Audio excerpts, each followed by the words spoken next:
વિદ્યાર્થી મિત્રો, ગયે વખતે આપણે સાદો ઘન, બોડી સેન્ટર ઘન અને એચસીપી એમાં જુદા જુદા સ્તરોની ગોઠવણીની ચર્ચા કરેલી હતી. ત્યારબાદ ચોથા પ્રકારનો જે છે એ આજે મેં અહીંયા આકૃતિની અંદર દર્શાવેલો છે, જેમાં એક ષટકોણીય સમતલીય સ્તર છે, તેના ઉપર બીજું 3 ગોળાઓનું સ્તર છે, ફરી પાછું બીજા 3 ગોળાઓનું સ્તર છે અને ફરી પાછું 6 ગોળાઓનું સ્તર છે. આ રીતે 6 ગોળાઓનું સ્તર, ષટકોણીય સમતલ, 3 ગોળાઓ, ફરી પાછા 3 ગોળાઓ, મતલબ એ, બી, સી અને ચોથું સ્તર એ ફરી પાછું પ્રથમ સ્તર એ સાથે પુનરાવર્તન થાય છે. તો આ જે ગોઠવણી છે એ કંઈક અંશે એચસીપી ગોઠવણીને સમાન છે. ફરક એટલો જ છે કે અહીંયા 2 ત્રિકોણીય 3 ગોળાઓનું સમતલીય સ્તર છે એ એકબીજા સાથે આ રીતે ટ્વિસ્ટ થયેલું છે. મતલબ 2 ગોળા આગળના છે તો એક પાછળનો છે, તો એના પછીનું જે આવશે એ 1 ગોળો આગળનો છે અને 2 ગોળા પાછળના છે. મતલબ બી અને સી એકબીજાથી ટ્વિસ્ટ થયેલા છે. પરિણામે એ, બી, સી ચોથું સ્તર છે એ પહેલા સ્તર સાથે પુનરાવર્તન પામશે. તો અહીંયા જે સ્તરોની ભાતની ગોઠવણી છે એ બી સી એ પ્રકારની થશે. જો આવા અનેક સ્તરોને આપણે ક્રમ આપીએ તો 1 2 3 4 5 6 7, તો અહીંયા તમે જોઈ શકશો કે ચોથું સ્તર છે એ પ્રથમ સ્તર એ સાથે પુનરાવર્તન પામે છે. ફરી પાછું 7મું સ્તર છે એ ચોથા સ્તર સાથે અથવા પ્રથમ સ્તર સાથે પુનરાવર્તન પામે છે. મતલબ every 4th layer will repeat the first layer. તો સ્તરની જે ગોઠવણી છે એ કંઈક આ રીતની આવશે: પહેલું સ્તર, ત્રીજું સ્તર, 7મું સ્તર, આ રીતે અનેક સ્તરો રાઈટ એક પ્રકારની સમાન ગોઠવણી ધરાવતા હશે. એવી રીતે લેવા જઈએ તો કે બીજું સ્તર છે એ 5મા સ્તર સાથે, 5મું સ્તર છે એ 8મા સ્તર સાથે આ રીતે રાઈટ એક સરખી ગોઠવણી ધરાવતા હશે. ત્રીજું સ્તર છે એ આપણે જોઈશું તો ખાસ કરીને પહેલું સ્તર, ચોથું સ્તર આવશે, પહેલું સ્તર, ચોથું સ્તર, 7મું સ્તર, બીજું, 5મું રાઈટ અને 8મું આવશે. ફરી પાછું ત્રીજું સ્તર આવશે, ત્રીજા સ્તર સાથે ફરી પાછી એની એ જ ગોઠવણી થશે.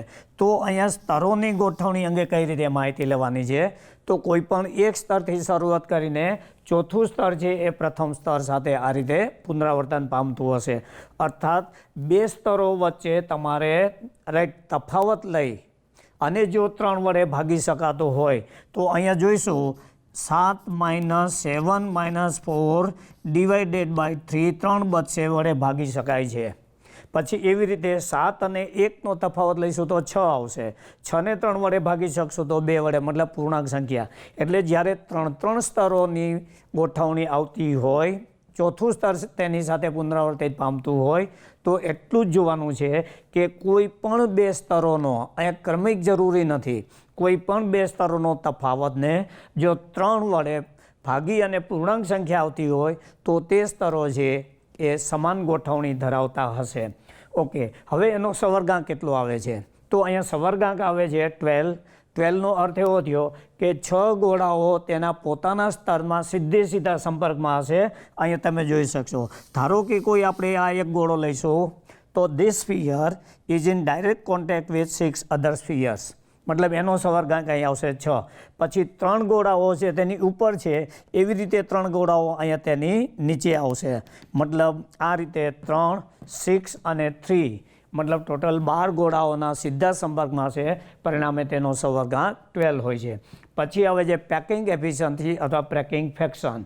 રાઈટ ગણતરીથી આપણે જોઈશું તો એ આવશે 74% અને વોઇડ ફ્રેક્શન છે, ખાલી અવકાશ છે, એ 26% આવશે. અહીંયા એ નોંધવું જરૂરી છે કે કઈ ધાતુઓ ખાસ કરીને રાઈટ એફસીસીમાં સ્ફટિકીકરણ પામે છે. તો પાઠ્યપુસ્તકની અંદર ખાસ કરીને 2 આપેલી છે, ZN અને MG. તો ZN અને MG જ્યારે આપેલી હશે ત્યારે તમને એનો પ્રકાર નહીં આપે. એવું જ કહેશે કે મેગ્નેશિયમનું સ્ફટિકીકરણ થાય છે તો તમારે સમજી લેવાનું કે એફસીસી અથવા તો સીસીપીમાં થાય છે.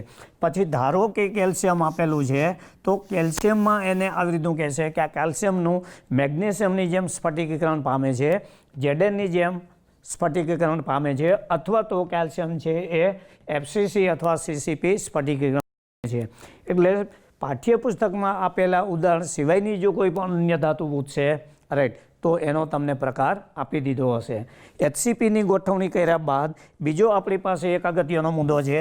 ગઈ વખતે આપણે જે ચર્ચા કરેલી હતી ટી વોઇડ અને એ વોઇડ, એમાં એક રાઈટ ખાસ કરીને નાનો કરેક્શન સુધારો કરવાનો છે. એક કરેક્શન એ છે રાઈટ કે સ્પાઇનલની અંદર જે જોયેલું હતું ડાયવેલેન્ટ અને ટ્રાયવેલેન્ટ, તો એમાં જે ઓક્સાઇડ આયન છે FCC અને 4 છે.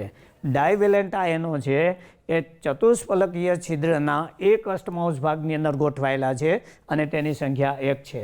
જ્યારે ટ્રાયવેલેન્ટ છે એ અષ્ટફલકીય છિદ્રો ઓવર્ડ્સ એના એક અષ્ટમાંશ ભાગમાં અને એની એક દ્વિતીયાંશ ભાગની અંદર અને તેની સંખ્યા 2 છે.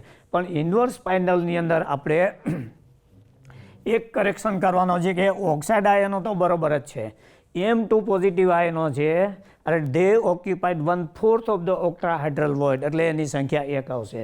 જ્યારે M3 પોઝિટિવ આયનો છે રાઈટ એ બે રીતે ઇક્વલી ડિસ્ટ્રીબ્યુટ થયેલા છે, ટેટ્રાહાઇડ્રલ વોઇડ અને ઓક્ટાહાઇડ્રલ વોઇડ. ઓક્ટાહાઇડ્રલ વોઇડની અંદર એનો ફાળો 1/4 છે અને ટેટ્રાહાઇડ્રલ વોઇડની અંદર એનો ફાળો 1/8 છે. મતલબ આ એક કરેક્શન છે, એ કરેક્શન ઇઝ ટુ બી મેડ. આ ચેક કર્યા પછી હવે આપણે સૌથી અગત્યનું જોવાનું છે, એ ખાસ કરીને આવે છે રાઈટ પેકિંગ ક્ષમતા.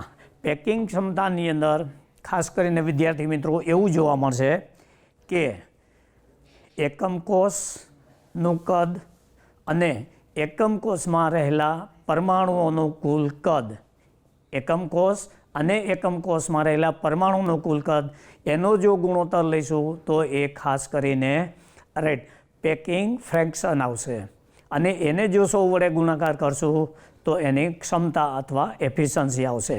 આપણી પાસે ટોટલ આટલા પ્રકારના છે. એક જે છે એ સાદો ઘન છે, સિમ્પલ ક્યુબ છે. બીજો જે છે એ BCG છે, બોડી સેન્ટર્ડ તલ કેન્દ્રિત ઘન. ત્રીજો જે છે એ FCC છે અને ચોથો જે છે એ HCP છે. મતલબ 4 પ્રકારના એકમ કોષ છે અને 4 પ્રકારના એકમ કોષની અંદર જોવા જઈશું તો FCC અને HCP છે એની પેકિંગ ક્ષમતા રાઈટ સરખી છે, નો ડાઉટ. એમાં ગોઠવણી જુદી જુદી છે છતાં ગણતરી કરતાં બંનેની પેકિંગ ક્ષમતા સરખી આવે છે. જેની પેકિંગ ક્ષમતા સરખી હશે કહી શકાય રાઈટ કે તેની ઘનતા પણ સરખી હશે. હવે એ પછી આપણે લેવાનું છે એક પછી એક ચર્ચા કરતા જઈએ તો પહેલો મુદ્દો આવે છે સાદા ઘન. સાદા ઘનની પેકિંગ ક્ષમતા કેવી રીતે લઈ શકાય? તો વિદ્યાર્થી મિત્રો અહીંયા એક સાદા ઘનનું છે તમને ખૂબ જ સ્પષ્ટ રીતે સમજાવું છું કે પહેલો મુદ્દો જે છે સાદા ઘનની અંદર તમારે શું સમજવાનું છે તો કે સાદા જે ઘન છે એ ઘનની ગોઠવણીની અંદર પરમાણુઓ મુખ્યત્વે કઈ જગ્યાએ એકબીજાની સૌથી નજીક હોય છે? તો પહેલો VSQ આવો પૂછાતો હોય છે. સાદા ઘનમાં કઈ જગ્યાએ રહેલા પરમાણુઓ એકબીજાના ભૌતિક સંપર્કમાં ધ નિયરેસ્ટ ડિસ્ટન્સ હોય છે. તો ખાસ કરીને આપણે અહીંયા જોવા જઈશું તો જો આ રીતે એક કેન્દ્રની અંદર ગોળો લઈશું અને આ રીતે અહીંયા બીજો ગોળો લઈશું તો આ જે બંને ગોળાઓ છે એ એકબીજાના આ રીતે સંપર્કની અંદર આવશે. અચ્છા, હવે આ જે ડિસ્ટન્સ આપણે લીધેલું છે એ ડિસ્ટન્સ ખાસ કરીને આ લેવા જઈશું તો રાઈટ એને કહીશું એ, મતલબ કિનારી જેટલું અથવા ધારી જેટલું આ રીતનું ડિસ્ટન્સ હોય છે. અથવા આ જે છે એ બંને ગોળાઓના કેન્દ્રો સાથે જોડાયેલું હતું અને નિયરેસ્ટ ડિસ્ટન્સ D પણ કહેવામાં આવે છે. તો પહેલો VSQ બનશે કે સાદા સમઘનમાં પરમાણુઓ કયા કેન્દ્ર સ્થાને રહેલા હોય તો તેઓ એકબીજાના સૌથી નજીક અંતર ઉપર હોય છે. તો અહીંયા આવશે ધાર ઉપરના કેન્દ્રો. અચ્છા, હવે એ નક્કી કર્યા પછી રાઈટ અહીંથી અહીંયા સુધીનું જે આપણે અંતર જોઈશું તો આ જે અંતર છે એને કહીશું ધાર અંતર A અથવા નિયરેસ્ટ ડિસ્ટન્સ D. હવે એ અંતર છે અહીંયા બે ગોળાઓની ત્રિજ્યા જેટલું આ રીતનું હોય છે. એટલે 2 વખત R લેશો તો એ બનશે. તો આમ કહી શકાય કે અહીંયા ધારીનું અથવા ધાર ઉપરનું જે અંતર છે એ ઇઝ ઇક્વલ ટુ 2R થશે. અને પરિણામે આપણે લખીશું કે ત્રિજ્યા r is equal to right આ રીતે a/2 થશે. અહીં ત્રિજ્યા આર જે છે એ જો પરમાણુ સ્વરૂપ હોય તો એને પરમાણુની ત્રિજ્યા પણ કહેવાય. એટલે સીધી અહીંયા 1 માર્કની ગણતરી પણ પૂછે કે સાદા ઘનમાં પરમાણુઓની ધારની લંબાઈ આટલા પિકોમીટર હોય તો તે પરમાણુની ત્રિજ્યા કેટલી હશે. તો સીધો ખૂબ જ સરળ ગણતરીવાળો પ્રશ્ન પૂછે. અથવા તો ધારો કે તમને ત્રિજ્યા આપી દીધી હશે તો તેની લંબાઈ કેટલી બનશે. ઓકે, હવે એ ચેક કર્યા પછી અહીંયા શું ધ્યાનમાં રાખવાનું છે તો કે સાદા ઘનની અંદર પરમાણુ સંખ્યા જે છે એ પરમાણુ સંખ્યા 1 હોય છે અને પરિણામે તેનું કદ આવશે 1 × 4/3πr³. એક પરમાણુ ગોળો રાઈટ 4/3πr³ જેટલો હોય છે અને એક જ પરમાણુ હોય છે માટે આટલું આવશે. એટલે ફરી પાછો VSQ બનશે સાદા ઘનમાં રાઈટ રહેલા પરમાણુઓનું કદ કેટલું. પછી લઈશું એકમ કોષ છે, એકમ કોષનું કદ કેટલું. હવે એક સાદો ઘન છે માટેની લંબાઈ ગુણ્યા પહોળાઈ ગુણ્યા ઊંચાઈ સરખી હશે 3 એટલે a થશે. તો અહીંયા તમે જુઓ છો કે a = 2 છે. ધીસ ઇઝ ઇક્વલ ટુ અહીંયા થશે 2r³ ઇઝ ઇક્વલ ટુ એ બનશે 8r³. મતલબ જ્યારે તમે પેકિંગ ક્ષમતા શોધતા હો ત્યારે ખાસ ધ્યાનમાં રાખી લો કે એકમ કોષમાં રહેલા બધા જ પરમાણુનું કદ કેટલું છે અને તે એકમ કોષનું સમગ્ર એકમ કોષનું કદ કેટલું છે. સમગ્ર એકમ કોષનું કદ તમને હંમેશા ધાર અને પરમાણુ ત્રિજ્યાના સંબંધ ઉપરથી જ મળશે. ઓકે, તો હવે અહીંયા આપણે લેવા જઈશું પેકિંગ ફ્રેક્શન અથવા પેકિંગ ક્ષમતા ઇઝ ઇક્વલ ટુ એનું સૂત્ર છે એકમ કોષમાં રહેલા પરમાણુઓનું કદ છેદમાં જે તે એકમ કોષ છે એ એકમ કોષનું કદ. ધીસ ઇઝ ઇક્વલ ટુ અહીંયા આપણે તારવેલું છે કે પરમાણુનું કદ છે એ 4/3πr³ જેટલું છે અને આ જે છે એ 8r³ જેટલું છે. તો અહીંયા ત્રિજ્યા જે છે એ કેન્સલ થઈ જશે, આ 2 થી કેન્સલ થઈ જશે. ધીસ ઇઝ ઇક્વલ ટુ એ આવશે π/6. એટલે પહેલો ફરી પાછો એક VSQ બનશે કે સાદા સમઘનના એકમ કોષની અંદર પેકિંગ ક્ષમતા કઈ વડે દર્શાવી શકાય. પાઈના સંદર્ભમાં તો π/6. π/6નું મૂલ્ય જે છે એ લગભગ 0.532 જેટલું આવશે. એને ટકામાં ફેરવીએ તો લગભગ 52.3% આવે છે. એટલે આપણે જે એને ઓફર કરેલું કદ છે એમાંથી પરમાણુઓએ 52.3% જગ્યા રોકેલી છે. હવે જ્યારે આટલી જગ્યા રોકેલી છે તો વિદ્યાર્થી મિત્રો બીજો એનો અર્થ એવો કરી શકાય કે વોઇડ ફ્રેક્શન એટલે ખાલી જગ્યા કેટલી છે, કેટલી અવકાશ ખાલી છે. તો 1 - પેકિંગ ફ્રેક્શન તમે લઈ લો રાઈટ, તો એ જે આપને મળશે એ ખાલી અવકાશ મળશે. મતલબ 1 - 0.523 ઇઝ ઇક્વલ ટુ નિયરલી 48 અથવા તો 48% છે આટલી જગ્યા ખાલી રહેશે. મતલબ અહીંયા પણ એક VSQ બને છે. ઇન શોર્ટ આ ગણતરીની અંદર એક સ્ટેપની અંદર સામાન્ય રીતે VSQ બનતો હશે અથવા તો MCQ બનતો હશે. તો આ જે તે એની પેકિંગ ક્ષમતા. પછી બીજો મુદ્દો એવો આવે છે કે સાદો ઘન છે એમાં એક પરમાણુ સંખ્યા રહેલી છે રાઈટ, તો તેની ઘનતા એટલે કે ρ ઇઝ ઇક્વલ ટુ કેવી રીતે શોધી શકાય. તો કે ઘનતા ρ ઇઝ ઇક્વલ ટુ આપણી પાસે એક છે ઝેડ જે છે એ જે તે એકમ કોષ છે રાઈટ તેનો નંબર છે. મતલબ યુનિટ સેલ રેન્ક ઇન્ટુ પરમાણુ હોય તો પરમાણુય દળ રાઈટ છેદમાં તેનું કદ એટલે a³ અને પ્રતિ પરમાણુ લીધેલું હોવાથી એને એવોગેડ્રો વડે અંક વડે ગુણી દઈશું. આ ઘનતા આવશે. હવે આ ઘનતાનું એકમ ખાસ કરીને તમે કયા એકમોમાં માપ લીધેલું છે એ આવે છે. જો દળ છે 1 ગ્રામમાં દર્શાવેલું હશે અને અંતર છે એ સેન્ટીમીટરમાં દર્શાવેલું હશે તો આ આવશે g/cm³. ઘણી વખતે એવું પણ બનશે કે લંબાઈ છે એ પિકોમીટરમાં દર્શાવેલી હશે. પિકોમીટર મતલબ 10⁻². તો એ વખતે અહીંયા છેદ છે એને તમારે 10⁻30 વડે આવી રીતે રાઈટ ગુણાકાર કરવો પડશે. મતલબ અહીંયા જોશો તો z = 1 છે તો અહીંયા આવશે 1 ઇન્ટુ આણ્વીય દળ અથવા પરમાણુ દળ એ ક્યુબ ઇન્ટુ એન એ. ફરી પાછું બતાવી દો, જો ગ્રામમાં દર્શાવેલું તો ગ્રામ સેન્ટીમીટર ક્યુબ. પછી એમકે સિસ્ટમ લીધેલું હશે તો એનું એકમ આવશે કિલોગ્રામ મીટર ક્યુબ. ઘનતાનો એકમ આવી રીતે ગમે તે એકમમાં પૂછી શકે. મતલબ સાદા ઘનની અંદર રાઈટ આવી રીતની એક ગણતરીઓ તમને 2 માર્ક્સની પૂછતા હોય છે. સાદા ઘન લીધા બાદ સાદા ઘનમાં ખાસ કરીને પોલોનિયમ ધાતુ જે એનું સ્ફટિકીકરણ થતું હોય છે. ત્યારબાદ એના પછીનું આપણે જે લેવાનું છે એ ખાસ કરીને આવે છે BCC, body centred right unit cell. હવે બીસીસીની અંદર પેકિંગ ક્ષમતા કેવી રીતે ગણાય, તો ખાસ કરીને અહીંયા થોડીક ગૂંચવણી છે રાઈટ. એ જોઈ લઈએ કે બોડી સેન્ટરની અંદર રાઈટ સીધો કાટકોણ ત્રિકોણ આપણે મળતો નથી.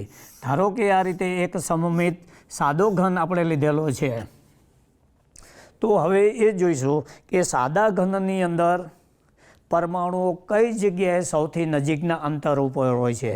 The nearest distance between the sphere in body centre unit cell is on body diagonal.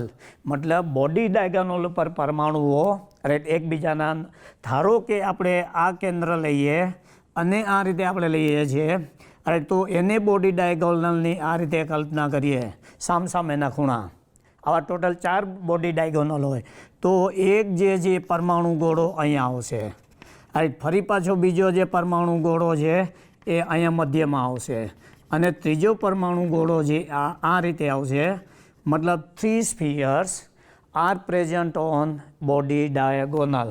Okay, હવે આ જે પરમાણુની ત્રિજ્યા આર છે, આ પરમાણુની ત્રિજ્યા આર છે, એટલે બોડી ડાયગોનલનું કુલ અંતર છે એ 4 પરમાણુઓની ત્રિજ્યાને સમતુલ્ય છે. ઓકે, હવે ધારો કે આને આપણે કહી દઈએ એ, બી, સી, ડી, ઈ, એફ, જી અને એચ. આવી રીતે નંબરિંગ કરી દઈએ. તો ખાસ કરીને આપણે જે અંતર માપવાનું છે એ ઈ, પણ એ ઈ અંતર તમે જોવા જશો તો એકમ કોષમાં કોઈ પણ બાજુ સાથે સીધો કાટકોણ ત્રિકોણ બનાવતો નથી. વિકર્ણ એ એફ એકમ કોષની કોઈ પણ ધાર લઈ લઈએ, ધારો કે આ લઈ લઈએ ધાર એ, આ લીધી ધાર એ, આ પણ ધાર એ લીધી, આ પણ ધાર એ લીધી, આ પણ લીધી, કોઈ પણ ધાર લેવા જઈશું તો તેની સાથે રાઈટ કાટકોણ ત્રિકોણ બનાવતો નથી. પરિણામે અલગથી આપણે કાટકોણ ત્રિકોણ એક બનાવવો પડશે અને એ માટે અહીંયા હું એફ અને સી કેન્દ્રોને જોડું છું. એફ અને સી કેન્દ્રોને જોડું છું તો એફ અને સી કેન્દ્ર જોડતા તમે કહી શકશો કે ફેસ ડાયગોનલ બની ગયો, ફલક ડાયગોનલ અથવા ફલક વિકર્ણ બની ગયો. હવે ફલક વિકર્ણ બન્યો એટલે આ જે ખૂણો છે એ બનશે કાટખૂણો બનશે.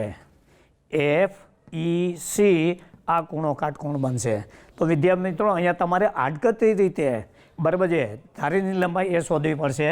તો 2 રીતે વિચારવું પડશે. પહેલાં એક લઈ શકું કાટકોણ ત્રિકોણ right angled angle F E C, મતલબ કાટકોણ ત્રિકોણ એફ ઈ સીમાં વિકર્ણ એફ સી મતલબ F C square is equal to આ વિકર્ણ છે. પછી આ બંને બાજુ આવશે ઇઝ ઇક્વલ ટુ લઈશું એફ ઈનો સ્ક્વેર પ્લસ લઈશું ઈ સીનો square. This is equal to આ બંને જાણીતી હતી આપણી પાસે, મતલબ એ બનશે a square plus a square. તો therefore F C is equal two 2a square બનશે ઇઝ ઇક્વલ ટુ એ બનશે √2a. મતલબ એફ સી વિકર્ણ F C is equal two બનશે √2a. હવે વિકર્ણ એફ સી જે એની જે અંતર છે એ કુલ 4 ત્રિજ્યાઓ જેટલું છે. તો હવે આપણે સૂત્ર તારવી શકશું કે 4r is equal to right ખાસ વિકર્ણ F C is equal to right. Okay, અચ્છા 2a આવશે.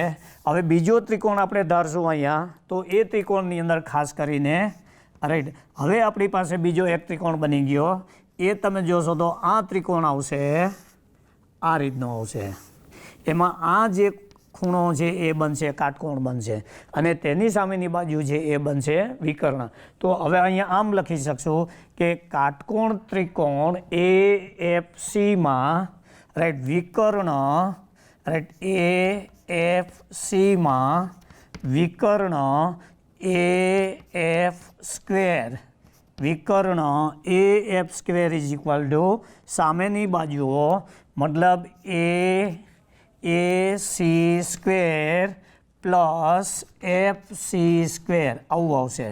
ધીસ ઇઝ ઇક્વલ ટુ હવે AC સ્ક્વેર છે એ ધાર એ જેટલું છે એટલે આ બનશે A સ્ક્વેર પ્લસ હવે FC જે છે એ અહીંયા આપણે જે મેળવેલું છે એ આવે છે √2A મતલબ આ બનશે √2A whole square. This is equal two A square plus આ બનશે 2 અને આ બનશે A સ્ક્વેર. મતલબ બંનેનો સરવાળો કરશો તો આપણી પાસે આવશે 3A સ્ક્વેર રાઈટ અને આ બનશે AF સ્ક્વેર અને પરિણામે જો તેનો વર્ગમૂળ લઈશું તો હવે વિકર્ણ AF ઇઝ ઇક્વલ ટુ આપણી પાસે બનશે વર્ગમૂળમાં √3A મતલબ અહીંથી અહીંયા સુધીનું હવે જે અંતર છે રાઈટ એ બનશે √3A. તો અહીંયા બે વખત તમારે કાટકોણ ત્રિકોણ એઝ્યુમ કરી અને ઇનડાયરેક્ટલી આવી રીતે તારવવું પડશે. હવે AF છે એ 4 ત્રિજ્યા જેટલું છે. તો હવે જો આને આપણે ગણતરીની સાદી ભાષાની અંદર મૂકશું તો આપણી પાસે આ આવશે AF is equal two 4R છે ઇઝ ઇક્વલ ટુ √3A છે. 4 વખત ત્રિજ્યા બરાબર √3A થશે મતલબ એક બોડી ડાયગોનલનું અંતર આટલું થશે. ધેરફોર આપણે ખાસ જરૂર છે એની A ઇઝ ઇક્વલ ટુ એ બનશે 4/3 √3 મતલબ ધારની લંબાઈ બરાબર 4 ત્રિજ્યા છેદમાં રાઈટ 3 આવશે આ રીતે. ઓકે અથવા તો આને આપણે આવી રીતે પણ લઈ શકશું કે R ઇઝ ઇક્વલ ટુ જ્યાં ધ્યાન રાખી લેજો વિદ્યાર્થી મિત્રો R એટલે જે તે પરમાણુ છે કોઈ એક પરમાણુની ત્રિજ્યાનું મૂલ્ય છે મતલબ જેટલી વખત સૂત્રમાં R આવશે ત્યાં તમને 1 માર્કનો VSQ પૂછશે અથવા 1 માર્કની ગણતરી પૂછશે. તો R ઇઝ ઇક્વલ ટુ લેવા જઈશું તો √3A/4 થશે અને ધારો કે તમને અહીંયા ધારની લંબાઈ આપી દઈએ તો તમે તેની ત્રિજ્યા માપી શકશો અથવા ત્રિજ્યા પરમાણુને આપી દીધી હોય તો તેને ધારની લંબાઈ આ રીતે મળી શકશે. મતલબ આપણી પાસે બરાબર જે ધારની લંબાઈ મળી ગઈ તો ધારની લંબાઈ ઉપરથી હવે આપણે નક્કી કરી શકશું પેકિંગ ક્ષમતા. તો હવે આ નક્કી કર્યા પછી ત્રીજો મુદ્દો આવશે રાઈટ કે એકમ કોષમાં પરમાણુની સંખ્યા કેટલી તો કે સાદા ઘનની અંદર 2 પરમાણુઓ હોય રાઈટ તો ખાસ કરીને 2 પરમાણુઓનું કદ કેટલું જો 2 પરમાણુઓનું ગણવા જઈશું તો this is equal two 2 × 4/3 πr³ આવી રીતે આવશે. એટલે this is equal two we can write 8/3 πr³. ફરી પાછું એક VSQ બનશે બોડી સેન્ટર BCC એકમ કોષમાં રહેલા પરમાણુઓનું કુલ કદ કેટલું 8 અને જો તમને તેની ત્રિજ્યા આપી દઈએ તો ત્રિજ્યાનું મૂલ્ય દાખલ કરી અને આ રીતે 1 માર્કની ગણતરી મતલબ દરેકે દરેક સ્ટેપ છે એક તેનું સૂત્ર કેટલું અને તેની ગણતરી કેટલી આવા કમસે કમ 2 સરળ પ્રશ્નો તો પૂછાતા જ હોય છે. ત્યારબાદ લખી જોવા જઈશું તો એકમ કોષ છે એકમ કોષનું કદ કેટલું તો કે અહીંયા આપણે જે ધારેલો છે એ સમઘન છે અને સમઘનનો કુલ કદ આવશે A³ આવશે. તો this is equal two A³ is equal two અને એ આપણે અહીંયા ઓલરેડી મેળવી ચૂકેલા છીએ. Therefore A³ is equal two 4/3 √3 અને એનો ઘન. ધીસ ઇઝ ઇક્વલ ટુ આ થશે 64R³ અને આ થશે 3√3 મતલબ volume of the unit cell is equal two 64R³. ફરીથી રાઈટ એકમ કોષના બરાબર છે રાઈટનું કદ કેટલું અથવા તો તેમાં તમને R આપી દઈએ તો એના ઉપરથી ગણતરી થઈ શકશે. ઇન શોર્ટ આપણી પાસે હવે 2 પ્રકારના મૂલ્યો મળી ગયા. તો આ બંનેનો ગુણોત્તર એટલે packing fraction. Therefore packing fraction is equal two, આગળ જોયું તેમ, એકમ કોષમાં રહેલા પરમાણુઓનું કદ. એકમ કોષમાં રહેલા પરમાણુનું કદ આવશે 8/3πr³ છેદમાં 64r³ right 3√3. This is equal two, જો આનું સાદું રૂપ આપશો તો તમારે આવશે √3π/8 અને એની કિંમત શોધવા જઈએ છીએ તો એ આવે છે 0.68 અથવા ધીસ ઇઝ ઇક્વલ ટુ 68%. મતલબ સાદા ઘનની અંદર એની પેકિંગ ક્ષમતા છે અથવા પેકિંગ અંશ હશે એ 0.68 અને 68%. ઇન શોર્ટ, સાદા ઘન કરતાં બોડી સેન્ટરની અંદર ગીચતા થોડીક વધારે છે, મતલબ તેના એકમ કોષની ઘનતા વધારે હશે. ઓકે, અને પરિણામે તેમાં રહેલું વોઇડ ફ્રેક્શન મતલબ ખાલી અવકાશ ખાલી કેટલું હશે તો કે ફરી પાછું 1 - packing fraction is equal two 1 - 0.68 લેશો તો ઇઝ ઇક્વલ ટુ 0.32 અથવા તો 32%. મતલબ આવી ગણતરી તમને બોર્ડની અંદર ખાસ કરીને 2 માર્ક્સની પૂછાતી હોય છે. વિદ્યાર્થી મિત્રો, દરેક જગ્યાએ ધ્યાન રાખજો, દરેક સ્ટેપ બતાવવું જરૂરી છે. સીધું પેકિંગ ફ્રેક્શન મૂકીને તેનું સૂત્ર લખીને ટકા ના લખી નાખતા. રાઈટ, તબક્કાવાર આ રીતે આકૃતિ દોરી અને સમજાવજો. ઓકે, એ જ ચેક કર્યા પછી હવે બીજી વસ્તુ આમાંથી આપણે શું જોવાની છે. રાઈટ, તો જ્યારે આપણી પાસે એકમ કોષ હોય અને તેને પરમાણુની સંખ્યા જાણતા હોય તો એમાંથી આપણે બીજો મુદ્દો તારવી શકશું, તેની ઘનતા કેટલી. અહીં એક મુદ્દો બતાવી દઉં કે ખાસ કરીને એકમ કોષનું બંધારણ અને તેના સ્ફટિકનું બંધારણ સમાન હોવાથી, કારણ કે એકમ કોષ છે એ સ્ફટિક બંધારણનો નાનામાં નાનો ભાગ છે, બીજો કોઈ ફેરફાર કરેલો નથી. અર્થાત એકમ કોષની જેટલી ઘનતા હશે તેટલી જ ઘનતા તેની સ્ફટિકની ઘનતા ગણી શકાય.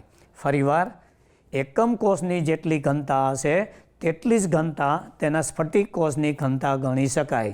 In short, the density of the unit cell is to be taken at the density of crystal.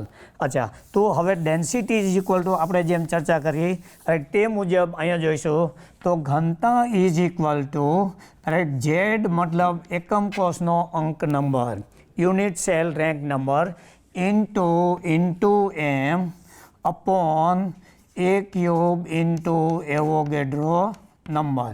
હવે બોડી સેન્ટર છે એમાં 2 પરમાણુઓ છે તો બહુ સીધી રીતે આપણે કહી શકશું કે કમસે કમ આટલું તો લખી શકશું 2 × m upon A³ into Avogadro number.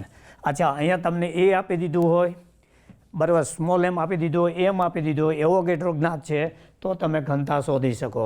અથવા તો કેટલીક વખતે તમને ઘનતા આપી દીધી હશે તો ગણિતની અંદર તો આવું બનતું જ હોય છે કે બરાબર છે રાઈટ, 4 પદ હોય એમાંથી 3 દીએ તો કોઈ એક પદની ગણતરી, ધારો કે ઘનતા આપી દીધી છે, એ આપી દીધું છે રાઈટ, તો તેનું આણ્વીય કે પરમાણ્વીય દળ શોધાય. આ દળ આપી દીધું હોય, ઘનતા આપી દીધી હોય તો ધારની લંબાઈ અને ધારની લંબાઈ ઉપરથી એની ત્રિજ્યા આવી રીતે થોડી કઠિન મુશ્કેલીઓ પૂછી શકતા હોય છે.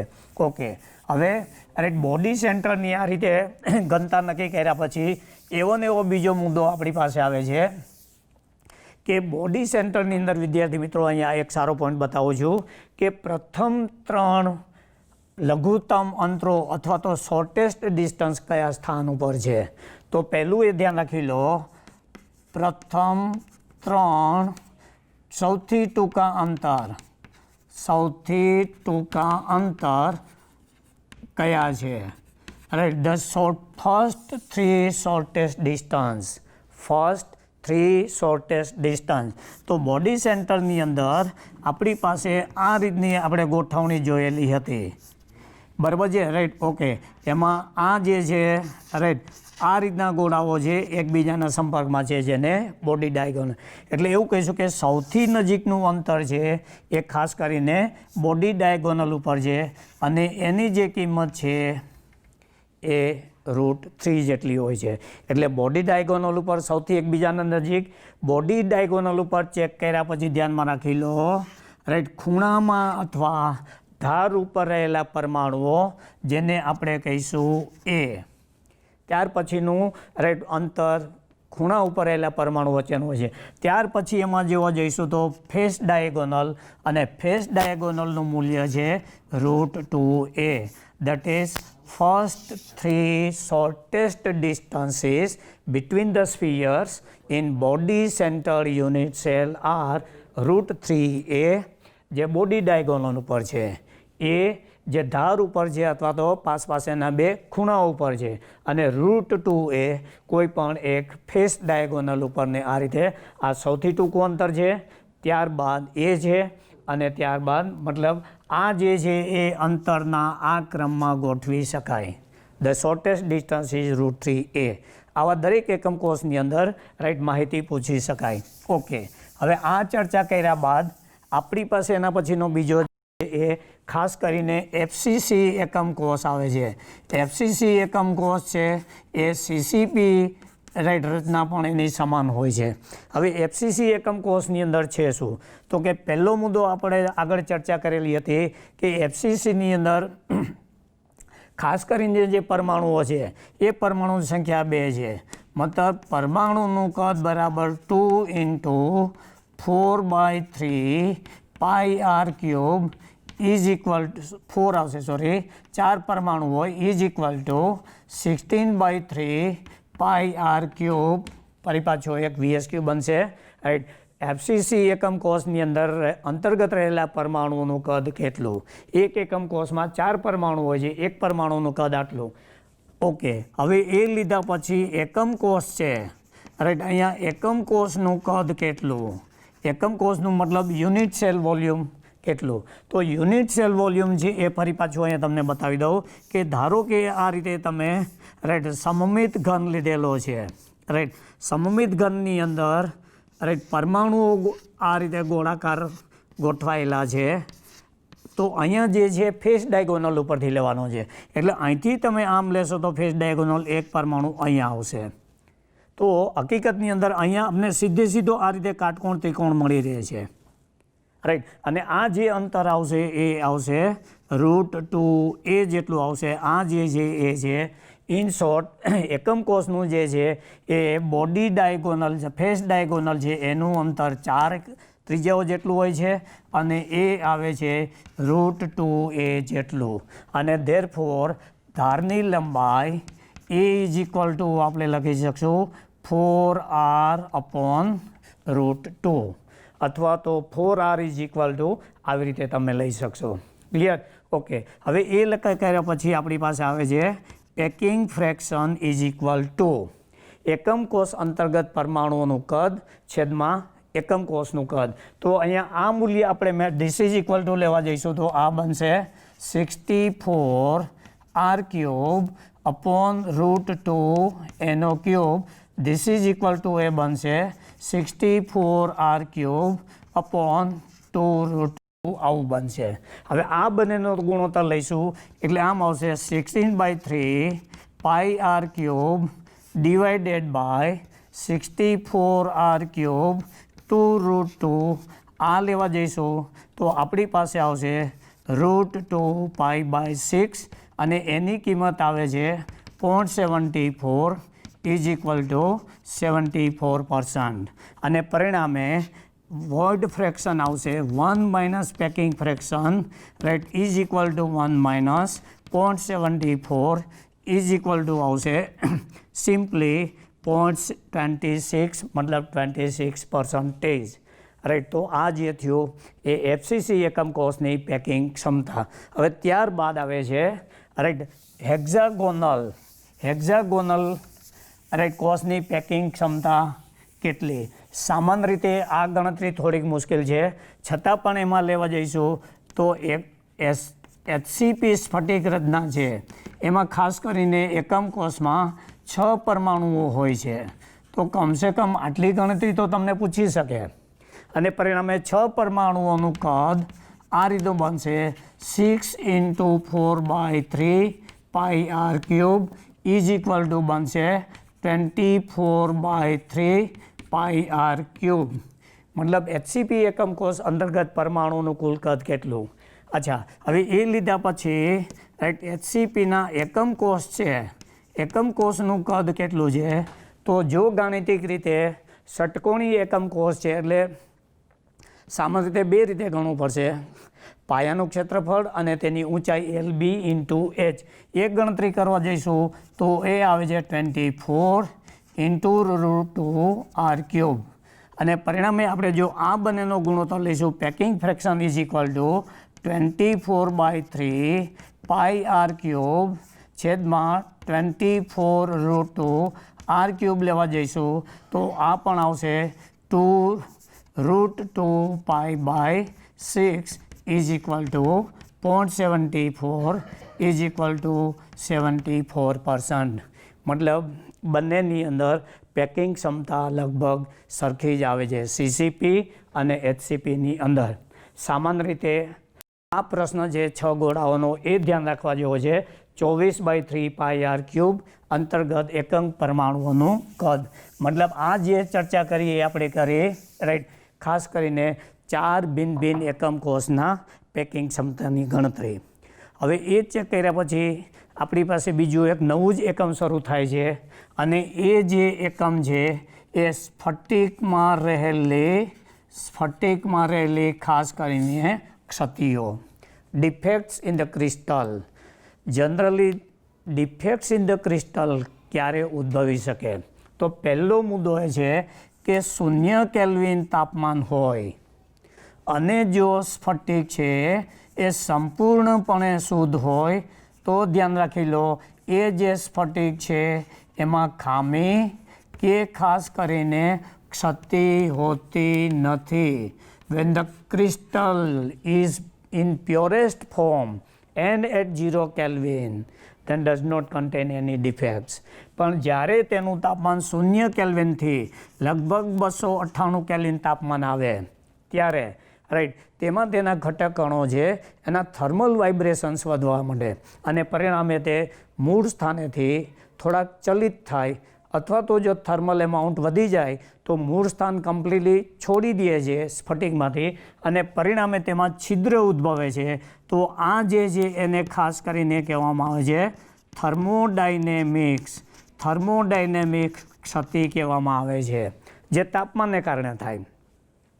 પછી જો તેમાં કેટલીક અશુદ્ધિઓ પ્રવેશે, રાઈટ, શુદ્ધ સ્ફટિકની અંદર, તો અશુદ્ધિઓ પ્રવેશે તો શુદ્ધ સ્ફટિકના જે ઘટક કણો છે તેને તેના મૂળ સ્થાનેથી દૂર કરે છે અને ક્યાં તો સ્ફટિકમાંથી સંપૂર્ણ દૂર કરે છે અથવા તો સ્ફટિકની અંદર સમાવી લે છે, પણ મૂળ સ્થાનેથી તો વિચલિત કરે જ છે.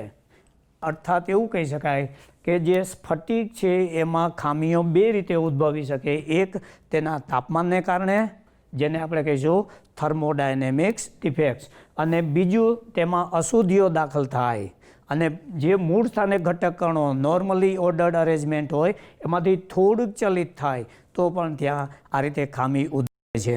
હવે આ જે ખામીઓ છે એ ખાસ કરીને બે પ્રકારની છે. એમાં એક જે છે એ તત્વયોગમિતીય ખામીઓ છે, ખાસ કરીને, રાઈટ. તત્વયોગમિતીય ખામીઓ એ ખરેખર શું છે? તો કે એમાં ખામી સર્જાયા પછી પણ તેની સ્ટોક્યોમેટ્રી બદલાતી નથી. After the defects created yet stoichiometry of the crystal does not change. એને કહેવામાં આવે છે તત્વયોગમિતીય ખામીઓ. ખામીઓ સર્જાયા બાદ પણ તેનું તત્વયોગમિતીય પ્રમાણ યથાવત રહે છે અથવા તો બદલાતું નથી, અને તેને તત્વયોગમિતીય ખામી કહે છે. પરંતુ વિદ્યાર્થી મિત્રો અહીંયા એક ધ્યાન રાખી લો કે તત્વયોગમિતીયમાં, રાઈટ, સ્ટોક્યોમેટ્રી જળવાઈ રહે છે. એનો મતલબ એવો નહીં કરવાનો કે તેની ઘનતા બદલાતી નથી. ઘણી વખતે જે છે, રાઈટ, તત્વયોગમિતીય બદલાતા તેની ઘનતા બદલાઈ શકે છે. ઓલવેઝ બદલાશે એવું નહીં. કેટલાક કેસની અંદર બદલાશે, કેટલાક કેસીસની અંદર યથાવત રહે છે. મતલબ ઘનતા may change due to the, right, presence of the defect. હવે તત્વયોગમિતીય ડિફેક્ટ છે, રાઈટ, એ ખાસ કરીને બે પ્રકારની છે. એમાં એક જે છે એ શોટકી ક્ષતિ અને બીજી જે છે એ ફ્રેન્કલ ક્ષતિ, રાઈટ. આ જે આંક ક્ષતિ થવાને કારણે તેની સ્ટોક્યોમેટ્રી ઉપર કોઈ અસર થતી નથી. હવે આ બંને મુદ્દા આપણા માટે ખૂબ જ અગત્યના છે. એક પછી એક ચર્ચા કરતા જઈએ. તો પહેલો મુદ્દો શોટકી ક્ષતિ કઈ રીતે ઉદ્ભવે છે. તો અહીંયા આકૃતિ દોરી અને સમજાવવાનો પ્રયત્ન કરું છું. આ ધન આયન છે, તેની બાજુની અંદર આ ઋણ આયન ગોઠવાયેલો હશે. આ રીતે ધન આયન ઋણ આયન ક્રમવાર આ રીતે ગોઠવાયેલા હશે. એવી રીતે જોવા જઈશું તો ધન આયનની બાજુની અંદર અહીંયા ઋણ આયન આવશે, અહીંયા ધન આયન આવશે. હવે ક્રમવાર જોવા જઈશું તો અહીંયા જે આવશે એ ઋણ આયનનું સાપેક્ષ સ્થાન આવશે. પણ જો ઋણ આયન તેના સ્થાનેથી વિચલિત હોય તો ત્યાં આપણે આ રીતે સ્ક્વેર મૂકી શકશું. This is the rule of the crystallography, કે જે જગ્યાએથી ખામી સર્જાણી હોય ત્યાં તમારે આવી સ્ક્વેર મૂકવાનું છે. અને અહીંથી ઋણ આયન નીકળેલો છે માટે એને કહીશું ઋણ આયનની ક્ષતિ. એ ચેક કર્યા પછી રાઈટ ફરી પાછો અહીંયા જે ક્રમ આવશે એ ધન આયનનો આવશે. રાઈટ ધન આયન, ત્યારબાદ ઋણ આયન, ધન આયન, આ રીતે આવશે. હવે મિત્રો એમ કહી શકાય કે જો ઋણ આયન નીકળી જાય તો ક્ષતિ થવાને કારણે ક્રિસ્ટલ છે, સ્ફટિક છે, એ ધન વીજભારિત બની જાય.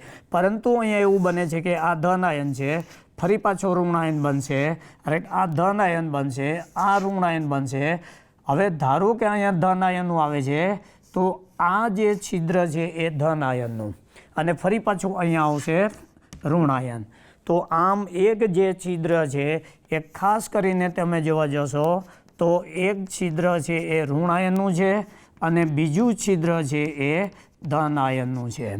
તો સ્ફટિક જાળી રચનામાંથી જ્યારે બરાબર છે એક ધન આયન અને એક ઋણ આયન સંપૂર્ણપણે દૂર થયેલા હોય અને એક ધન આયનનું છિદ્ર અને એક ઋણ આયનનું છિદ્ર ઉત્પન્ન કરે તો તેને શોટકી ક્ષતિ કહેવામાં આવે છે. When one cation and one anion are missing from the crystal completely, creating a vacancy of one cation and one anion known as Schottky defect, અને શોટકી ક્ષતિ કહે છે. હવે ખાસ કરીને જોવા જઈશું તો અહીંયા લાક્ષણિકતાઓ કઈ કઈ આવે એ તો ખાસ ધ્યાન રાખી લેજો કે જે જગ્યાએ ક્ષતિ ઉદ્ભવે તે જગ્યાએ હંમેશા સ્ક્વેર કરવાનું છે. અહીંયા તમે જોઈ શકશો તો કે ધન આયન અને ઋણ આયન વચ્ચે લગભગ કદ તફાવત છે, ધ્યાન રાખી લો, એ નહિવત છે. The size difference between cation and anion is nearly same. મતલબ આવું કહી શકાય કે ધન આયનનું કદ એ લગભગ ઋણ આયનના કદ જેટલું હોય છે. સામાન્ય રીતે ઋણ આયન મોટો હોય છે, ધન આયન ઘણો નાનો હોય છે, પરંતુ અહીંયા ધન આયન અને ઋણ આયનનું કદ લગભગ રાઈટ સમાન હોય છે. પરિણામે ધન આયન અને ઋણ આયનની સાથે સાથે ઋણ આયન બંને નીકળી શકે છે. એટલે એક તમે આ ધ્યાન રાખી લેજો. હવે સામે ફ્રેન્કલની ચર્ચા કરીશું. તો ફ્રેન્કલની અંદર કઈ રીતનું ઉદ્ભવતું હોય છે તો પહેલાં એમ સ્વીકારવામાં આવે છે કે ફ્રેન્કલ ક્ષતિની અંદર ઋણ આયન છે એ ખૂબ જ મોટો હોય. રાઈટ એની કમ્પેરની અંદર જે ધન આયન છે એ પ્રમાણમાં નાનો હોય. ફરી પાછું અહીંયા ઋણ આયન આવશે, અગેન અહીંયા આવશે એ ધન આયન આ રીતે આવશે, ફરી પાછું આ રીતે ઋણ આયન આવશે અને જાડી રચનામાં આ રીતે અનંત પ્રમાણમાં આ રીતે ગોઠવાયેલા હોય. તો આ એક ગોઠવણી થઈ. હવે અહીંયા જો ઋણ આયન છે તો એની બાજુમાં આવશે ધન આયન, ફરી પાછું અહીંયા જે છે આવશે ઋણ આયન, અગેન અહીંયા આવશે ધન આયન, રાઈટ અહીંયા આવશે ધન આયન, આ રીતે ઋણ આયન ક્રમિક આ રીતે ગોઠવાયેલા હશે. રાઈટ ધન આયનનું લેટિસ કેન્દ્ર, અહીંયા ધન આયનનું લેટિસ કેન્દ્ર આ રીતે ગોઠવાયેલા હોય. તો બીજો મુદ્દો તમે કહી શકશો કે ધન આયન અને ઋણ આયન વચ્ચેનો કદ તફાવત ખૂબ જ મોટો છે. તો અહીંયા આપણે એમ લખી શકશું કે કદ તફાવત છે રાઈટ એ ઘણો મોટો છે. કદ તફાવત એ ઘણો મોટો છે રાઈટ, જેમાં ધન આયન છે is very less than right it's ઋણ આયન. તો આ પ્રશ્ન ખૂબ સારો છે કે કદ તફાવત કેવો હોય છે, તો આમાં લગભગ ધન આયન અને ઋણ આયન સરખા હોય. આમાં ધન આયન છે એ ઋણ આયન કરતાં અતિ નાનો છે. તો પરિણામે હવે અહીંયા શું બની શકશે, તો કે અહીંયા ઋણ આયનને સ્ફટિકમાંથી નીકળવું અતિ મુશ્કેલ છે, કારણ કે એનું બલ્ક વધારે છે અને એને સ્ફટિક જાળીમાંથી નીકળવું હોય તો તેને ટ્રાફિક ખૂબ જ વધારે નીકળશે. Right, okay. And therefore there are no chances of the missing of anion from the crystal. તો હવે શું થશે કે instead of missing the anion, નાના કદનો જે ધન આયન છે એ પોતાના મૂળ સ્થાનેથી આ રીતે વિચલિત થશે, will deviate and will enter the lattice, આ રીતે એમાં દાખલ થશે. તો બંને વચ્ચે તફાવત એ છે કે આમાં ધન આયન અને ઋણ આયન બંને સ્ફટિકમાંથી બહાર નીકળી જાય છે.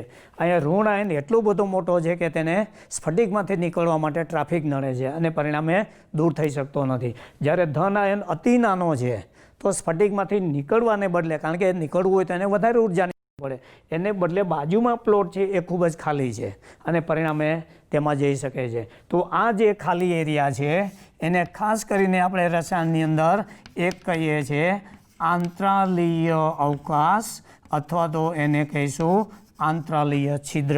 મતલબ small cations displaces into nearby interstitial vacancy. નાના કદનો ધન આયન તેની બાજુમાં જ રહેલા આંતરાલીય છિદ્રમાં પ્રવેશે છે અને મૂળ સ્થાને ખાલી સ્થાન મતલબ છિદ્ર ઉત્પન્ન કરે છે.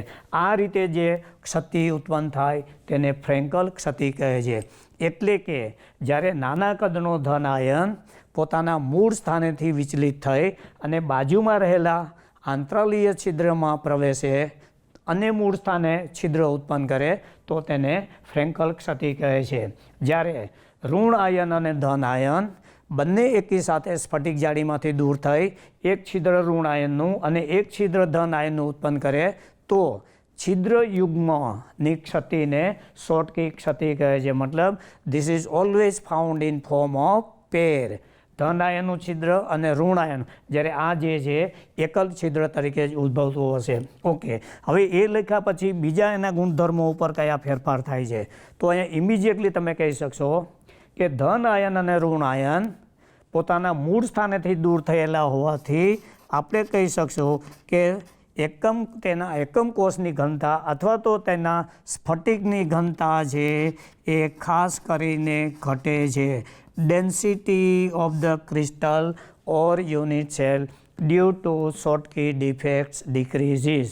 હવે અહીંયા ધન આયન કે ઋણ આયન બંને એક પણ સ્ફટિકમાંથી દૂર થતા નથી.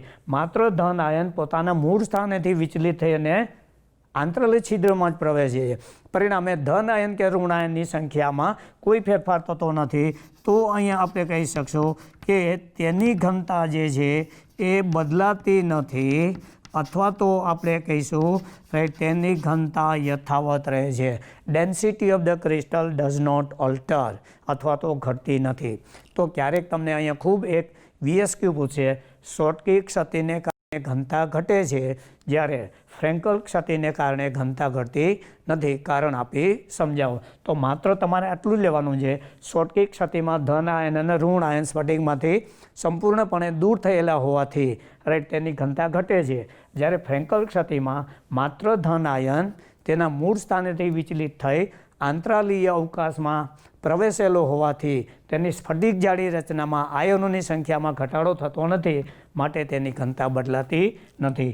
એ ચેક કર્યા પછી એના પછીનો મુદ્દો કયો આપણી પાસે આવશે, તો કે ફરી પાછો ઇમ્પોર્ટન્ટ મુદ્દો છે કે કેવા પ્રકારના સવર્ગ આંખ હોય તો તેમાં આ ઘનતા જોવા મળે, સ્ફટિક રચના ક્ષતિ જોવા મળે. તો ખાસ કરીને સવર્ગ આંખ ઘણા ઊંચા હોય, ઘણા ઊંચા એટલે 8 અથવા 6, 8 અથવા 6 સવર્ગ આંખવાળા આયનિક સંયોજનો હોય તો ખાસ કરીને તેમાં શોર્ટકી ક્ષતિ જોવા મળે છે.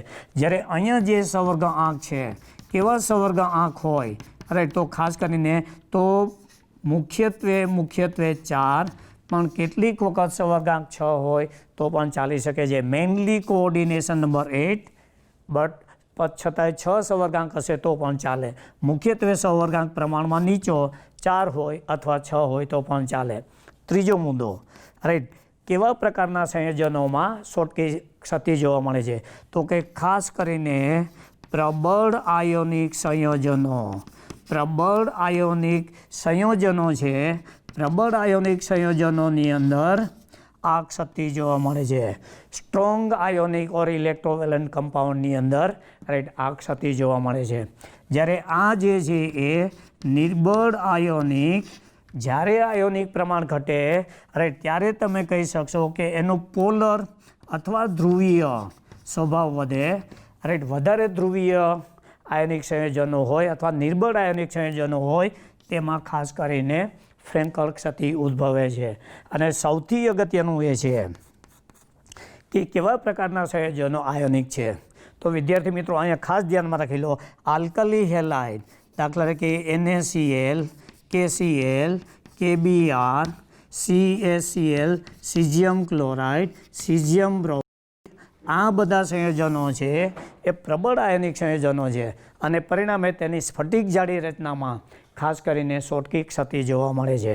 જ્યારે તેની તુલનાની અંદર ખાસ કરીને સહસંયોજક ગુણધર્મ ધરાવતા જેવા કે AgCl, silver chloride, silver bromide, AgBr, silver iodide, right, okay, એવી રીતે ZnS, સલ્ફાઇડ સંયોજનો પણ ખરા.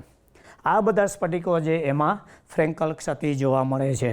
ઓકે, અહીં વિશિષ્ટતા તમને એ જોવા મળશે કે AgBr એક એવું સંયોજન છે કે જેમાં ખાસ કરીને AgBr માં બંને પ્રકારની ક્ષતિ, શોર્ટકી અને ફ્રેન્કલ ક્ષતિ જોવા મળે છે. AgBr shows both Schottky and Frenkel defects. અચ્છા, એમાં મુખ્યત્વે હશે ફ્રેન્કલ ક્ષતિ, છતાં પણ અલ્પ માત્રાની અંદર શોર્ટકી ક્ષતિ હોય છે. ઓકે, હવે ઘણી વખતે સમજો કે કોઈ કોમ્પિટિટિવ એક્ઝામની અંદર તમને AgBr નથી આપ્યું, બિલકુલ નથી આપ્યું, અને એવો સવાલ પૂછેલો છે કે નીચેનામાંથી કયો સંયોજનોમાં શોર્ટકી અને ફ્રેન્કલ બંને ક્ષતિઓ જોવા મળે છે? તો after AgBr the next silver halide compound is, તમારે સિલ્વર આયોડાઇડ લેવાનું છે. સિલ્વર ક્લોરાઇડની અંદર તો જોવા મળતી જ નથી, જ્યારે સિલ્વર બ્રોમાઇડની અંદર મેક્સિમમ, એના પછીનો ક્રમ છે સિલ્વર આયોડાઇડની અંદર પણ અલ્પ માત્રાની અંદર શોર્ટકી અને ફ્રેન્કલ. જો AgBr ન જ આપેલું હોય, હવે દાખલા કે AgBr આપેલું છે, Ag આપેલું છે, AgCl ને 4 આપેલું છે, તો ધીસ ઇઝ ટુ બી એવોઇડેડ અને આ કન્સિડર કરવાનું છે, રાઈટ. અચ્છા, AgBr નથી જ આપેલું તો AgI, એટલે એક વસ્તુ આ ધ્યાન રાખે. હવે સવાલ એ આવે છે કે જ્યારે સવર્ગાંક ઊંચો હોય અને સવર્ગાંક નીચો હોય ત્યારે એના અમુક ગુણધર્મોની અંદર ફેરફાર થાય છે. પરિણામે નીચો સવર્ગાંક ધરાવતા આવા સંયોજનોની અંદર ખાસ કરીને સહસંયોજક વલણ, સહસંયોજક ગુણ અથવા સહસંયોજક વલણ ઉત્પન્ન થતું હોય છે. અને પરિણામે તેમાં રહેલા જે સંયોજનો છે એના ડાઇઇલેક્ટ્રિક કોન્સ્ટન્ટ છે, રાઈટ, ખાસ કરીને ડાઇઇલેક્ટ્રિક કોન્સ્ટન્ટ છે એના મૂલ્યો ઘણા વધુ હોય છે. મતલબ આ બે વસ્તુ કોમ્પિટિટિવ એક્ઝામ માટે ધ્યાનમાં રાખી લો કે ફ્રેન્કલ ક્ષતિ ધરાવતા સંયોજનોની અંદર સહસંયોજક લાક્ષણિકતા વધારે હોય અને આયનિક લાક્ષણિકતા ઓછી હોય છે.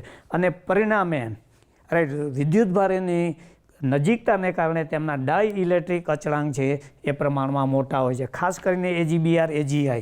પરંતુ જો AgBr શુદ્ધ હોય અને 0 કેલ્વિન તાપમાને રાખેલું હોય તો keep in mind does not contain any defects. ફરીવાર બોલું છું, ભલે AgBr હોય પણ એમ કીધેલું હોય કે 0 કેલ્વિન તાપમાને અને શુદ્ધ AgBrની સ્ફટિક જાડી રચનામાં રહેલી કઈ ક્ષતિઓ છે. તો અહીં મોટાભાગના વિદ્યાર્થીઓ બંને ભૂલ કરતા હોય છે, શોર્ટકી અને ફ્રેન્કલ બંને. શોર્ટકી અને ફ્રેન્કલ એ ત્યારે જ શક્ય છે કે જ્યારે AgBr ઓરડાના તાપમાને રહેલું હોય. તો કન્ડિશન પહેલાં જોઈ લેજો, 0 કેલ્વિન તાપમાન અને શુદ્ધ સ્ફટિકમય AgBrમાં કોઈ ખામી જોવા મળતી નથી. The same thing will happen in case of AgCl and AGBR. Okay, આ ચર્ચા કર્યા પછી વિદ્યાર્થી મિત્રો આગળના એપિસોડની અંદર આપણે બિન તત્વ યોગમિતીય ક્ષતિઓ રાઈટ, ખાસ કરીને ધાતુ વધારો, ધાતુ ઘટાડો રાઈટ, એ અહીંથી ચર્ચા કરીશું. આ મુદ્દાની અંદર આપણે 2 અગત્યના ટોપિકની આજે ચર્ચા કરી. એમાંનો એક ટોપિક હતો એકમ કોષની પેકિંગ ફ્રેક્શન. 4 એકમ કોષ આપણે જોયા. ત્યારબાદ આવે છે સ્ફટિક જાળી રચનામાં રહેલી અશુદ્ધિઓ. એમાં આપણે ચર્ચા કરેલી હતી તત્વયોગમિતીય અને બિન તત્વયોગમિતીય. તત્વયોગ મતલબ સ્ટોક્યોમેટ્રીની અંદર 2 પ્રકારની આવે છે, ખાસ કરીને શોર્ટકી અને ફ્રેન્કલ. શોર્ટકી અને ફ્રેન્કલ મેં અહીંયા બહુ વિગતવાર દર્શાવેલી છે. પરિણામે તમારે તફાવત સ્વરૂપે, ટૂંકા પ્રશ્નો સ્વરૂપે, VSQ કે MCQ સ્વરૂપે કોઈ પ્રશ્નો ઉપસ્થિત થશે નહીં. આના પછીના એપિસોડની અંદર આપણે ફરીથી બરાબર બિન તત્વ યોગમિતીય ક્ષતિઓની ચર્ચા કરીશું. Thank you.